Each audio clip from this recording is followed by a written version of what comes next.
Right, in this short video I'm going to show you how to remove your old brake shoes, although these are different to normal. What normally would be is just rivets, but this has been done somewhere in its lifetime, and I've had shoes bonded on. Not very well looking at it because part of that one's missing.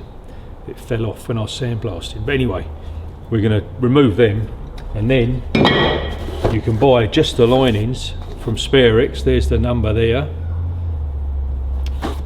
Basically it comes with 4 new linings. They're a bit delicate when they're not on, so be careful with them. They've got all the holes pre-drilled, and you get a little bag of rivets to rivet them on. But first you've got to remove the old crap.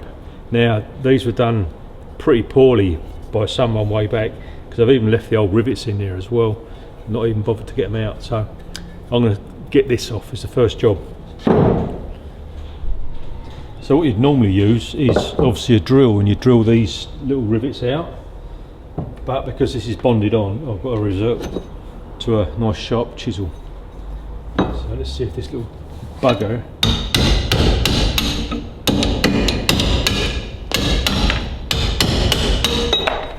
better move my T. Don't want to get any brake linings in there, eh? It's coming off all right though.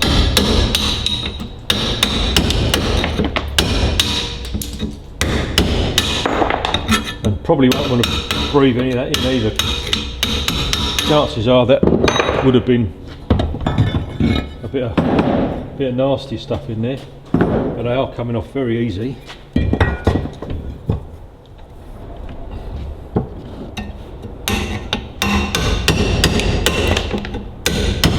Anyway, I'll get the rest of that off. Now the rivets that come are obviously all metric now, and the old ones were imperial, so you do have to drill it out to 5mm. So I've got a 5mm drill bit there. I'm just cleaning out the holes a little bit. Not a huge amount, but those rivets won't go through.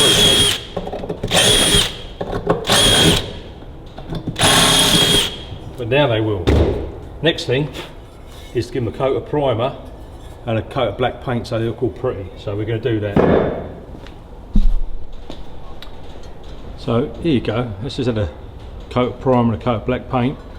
It's not 100% solid dry, but it's dry enough for me to put the pads on now. So the next thing is move the camera so you can see what I'm doing. So we'll go down here, I think. Stick our brake shoe on there.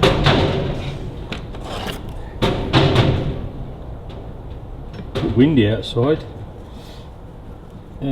Right, so one rivet is in its hole. Then we're going to pop that on there like that. This is where you need to evolve and have an extra pair of hands really, and I still haven't even done that, which is a pain in the arse, but if you're a bit ambidextrous you can do it. And then we just want to punch that down.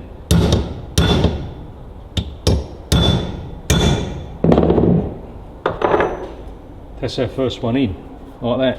So there you go. Now we've got to do the same with all the others. So I'll do one more and then I'll do it, and then I'll come back and show you what it's like finished. As I say, you could do with an extra hand. If you work near a nuclear power station, you might even have one.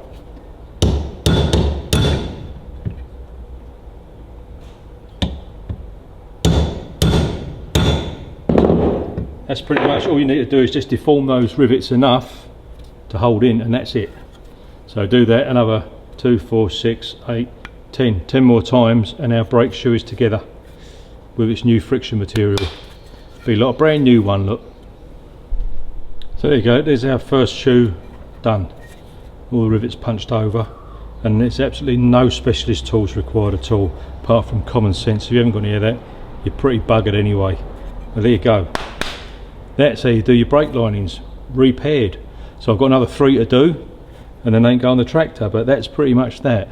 Simple job, pretty cheap, and as I say, the parts are all available.